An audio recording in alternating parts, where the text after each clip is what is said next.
Nagtataka po si dating Pangulong Rodrigo Duterte kung bakit nadadamay siya dito sa destabilization plot na ito. May mga allegedly may mga pag-uusap daw kasi, may mga plano na gustong patalsikin sa pwesto itong si President Bongbong Marcos.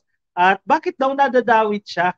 Kasi binibintang nila kay PRRD na posibleng isa daw ito sa mastermind ng pagpapatanggal kay President Bongbong Marcos. At si PRRD, nagtataka siya, hindi niya raw alam bakit nadadrag o nadadawit yung kanyang pangalan dito sa alleged plot na ito laban sa Marcos administration. Ano? Say ninyo agad dito, Kakofi. At issue pa rin ito, Kakofi, itong destabilization plot na ito. Duterte, don't know how I was dragged into alleged plot versus Marcos Jr.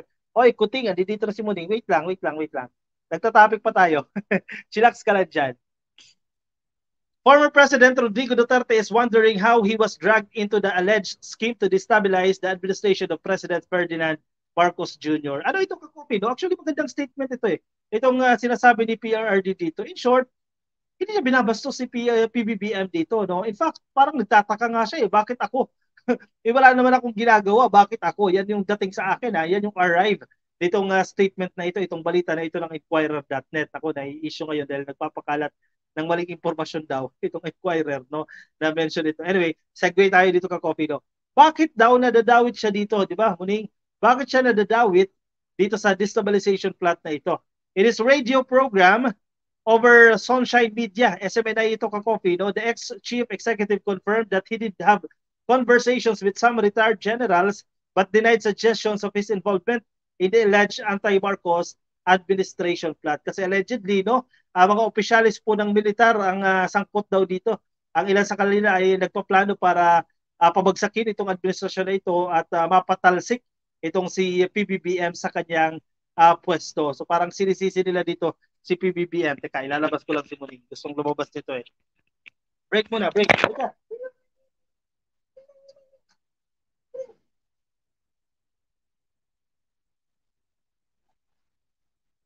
Labas ka.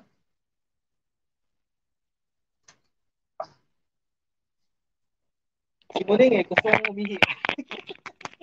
Tumabay. Anyway, balik tayo dito sa ating topic, no? Bakit daw siya nadadawit dito? Kasi may mga sitwasyon kasi ka Coffee na sa tingin niya, yun yung nag-lead kung bakit nadawit yung kanyang pangalan na yan. Kasi may mga conversation siya with the generals. Parang ang intindi ko dito, na-misquote siya eh. Parang na-misinterpret yung kanyang sinasabi. I really do not know. Si PBC PRRD nagsasalita nito ha. I really do not know how I was dragged into this. But you know, as a former employee of the government, I remember talking to some retired generals. Aminado naman po siya dyan. Si PRRD na nakikipag-usap siya sa mga dating general ng kanyang administrasyon. No? Hindi naman mawawala yan. Siyempre, may mga kaibigan din naman yan. Noong siya ay presidente, siyempre highest position of the land yan, nagkapag-establish ka ng friendship with a retired general. Hindi naman mawawala talaga yan. Pero hindi yun ang kanyang intensyon base sa balitang ito, no? Ang sinabi ko lang doon, pag-amin ito, confession ito ni PRRD. Ang sinabi ko lang doon, as long as there is no serious issue of corruption, malinaw ha, hanggat walang seryosong kaso ng pagnanakaw o ng korupsyon. Sabi ko, what would bring the government down the drain ay kung malaman ng tao na ang pera nila ay ginagastos mo para sa sarili mo. That is what I told the military. In short, sa basa natin dito, reading between the lines, hindi nakikita ni PRRD na may nangyayaring malawakang korupsyon sa administrasyon ni PBBM. Diba? Yan ang basa ko dyan. Kayo, anong basa ninyo dyan ka Coffee? Kasi doon babagsak ang gobyerno at siguro doon magkakaroon ng mga destabilization plots once na dumating sa punto yan na nakikita nila na mayroong malakihang corruption issue. Wala naman. Diba? Kung ang sinasabi niya dito, wala namang hindi naman siya involved sa kung mayroon man destabilization plots, pero nilinaw na naman po yan na wala pong ganyang na nag-i-exist at na-settled na. Kakopi, na-misquote na dito si Brawler dyan sa Armed Forces of the Philippines. Duterte said he might have been misquoted. Ayan ha, nanggaling na po sa kanya yan. Posible daw po na na-misquote siya. He also said that he thinks the current administration has no issue with corruption. Ayan ha, sa mga beaters sa administrasyon na ito, si PRRD na mismo ang nagsasabi ha, hindi niya nakikitaan ng issue with corruption itong administration na ito. Marcos, wala ako masasabi. I wouldn't say na he is corrupt, pero siya lang. I cannot make any categorical statement to others. It's not because meron silang ginagawa, far from it. I just really do not know, he said. Okay. Pinangalanan si Marcos, no? Bagamat meron dyan mga na-appoint na medyo taliwas din talaga sa paniniwala, mga nakalulusot, pero pagdating kay Marcos, wala siyang masasabi ng issue ng corruption. Ako, maraming magagalit dito ng PRRD supporters at galit kay PBBM. Last November 3, Armed Forces of the Philippines Chief of Staff si Romeo Browner Jr. revealed supposed destabilization. Ayan, nabalitaan natin ito ka-coffee na meron daw po mga destabilization moves laban sa administrasyon. Some retired military officers were purportedly hatching the alleged scheme. Yun nga, yung mga kausap nga raw ni PRRD. Pero baka na-misquote nga lang daw po si PRRD. Pero sa tingin ninyo, ako naniniwala ako. Anong sa inyo dyan ka-coffee? Agree ba kayo sa pahayag na ito ni PRRD? Ako, naniniwala ako dito na na-misquote lang siya dito at nadadawit siya dito. No? Pero maganda rin yan, mapakinggan, marinig mismo sa mismong kay PRRD na mismo nang galing na hindi niya nakikitaan ng malalaking issue ng corruption itong si President Bongbong Marcos at posibleng na-misquote nga lang siya dito sa bagay na ito. Ano say ninyo ka-copy? Sige, i-share lang inyong opinion dito sa pahayag na ito ni PRRD kung bakit siya nami-misquote dito. Ako, sincere, sa tingin ko sincere si PRRD dito sa naging statement niya na ito na hindi siya makapaniwala bakit nadadrag siya sa usapin na ito ng destabilization plot laban sa administrasyon. Sige, ilagay ang inyong opinion dyan sa ating comment section at ang babasa rin po natin yan. Kay Merlin Mariano Capinanes.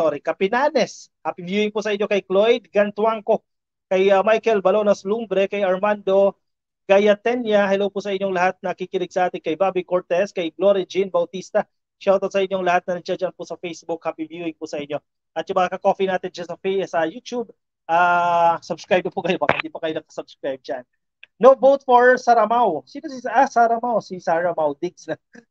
Sabi nila, Beth Galvez, na pro-China daw yan. Baka girlfriend ni Digong si Amy, kaya di maiwanan.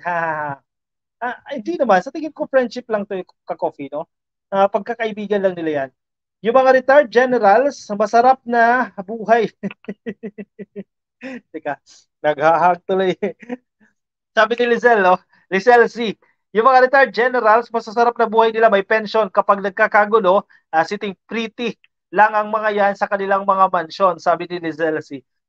In a way, agree ako sa'yo, Lizelle, dito, no? Kasi lalaki ng pension ng mga retired generals natin dyan. Actually, issue nga yan, ka-coffee, no? So anyway, sana hindi totoo, no? Sana hindi totoo. Pangit din naman kasi na magkakaroon ng kudita, no, sa isang administrasyon, kung hindi rin naman okay yan. Hindi pakinggan na kinudita ka o nagkaroon ng destabilization plot ang mga opisyalis pa ng military, no, sa iyong administrasyon. Ibig sabihin, nakikita nila ito ng may mali ata sa ginagawa nyo at kinakailangan pang humantong dito sa destabilization plot na ito. Huwag naman sana tayong humantong sa sitwasyon na yan. And I think, hindi naman mangyayari yan ka-coffee dahil malinis naman si PBBM dito. Pwede, may mga taliwas, may mga na-appoint na medyo loko-loko din at gusto magpayaman, pero si PBBM nakasisiguro, even the PRRD, nagsasabi siya na wala siyang nakikita, wala siyang masasabi ng issue ng corruption dyan. Anong sa inyo? Sige, lagay dyan sa comment box. Lagay yung opinion dyan. At magbasa tayo ng mga ka-copy natin sa Facebook, kay Bobby Cortez, hello po sa inyo, kay Manny Baluca, Lucia Wong, kay Renren Balatok, kay Hilario Agonoy, Agbayani, shoutout po sa inyo mga ka-coffee natin sa Facebook, YouTube, happy viewing po sa inyo. Make sure to follow, click like lang po yung follow dyan sa ating Facebook, like or follow. At kung kayo nasa YouTube, i-click lang po ang subscribe, libre po yan. Stay tuned, kunin nyo inyong kape at ipagpatuloy natin yung ating talakayan. May isa pa po tayong topic. Short na lang yung isang topic at patapos na rin po tayo.